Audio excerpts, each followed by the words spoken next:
তো সবারই বাড়ির সার্ভিসিং প্রবলেম করতে করতে আমার নিজের বাড়ির যে কবে প্রবলেম হয়ে গেছে সেটা আমি নিজেও জানি না। তো এই যে দেখছেন আমার হাতে গ্যাস কিট, এটা করা হয়নি ভিডিওটা, আমি কাজটা কমপ্লিটের পরে ভিডিওটা করছি।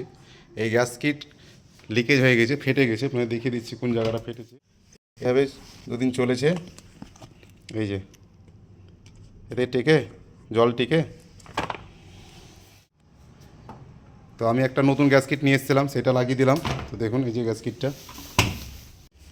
এই যে স্যামসাং কোম্পানিরই আছে, এই যে Samsung company washing front loading washing machine.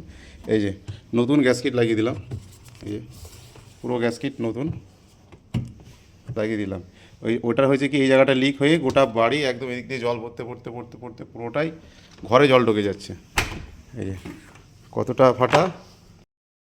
তো এটা আমার বাড়ির দেখালাম ওয়াশিং মেশিন। আমারও নিজেরও বাড়ির প্রবলেম হয়েছে, সবারই তো হয়, আমারও নিজেরও হয়েছে। ভালো থাকবেন, সুস্থ থাকবেন সবাই।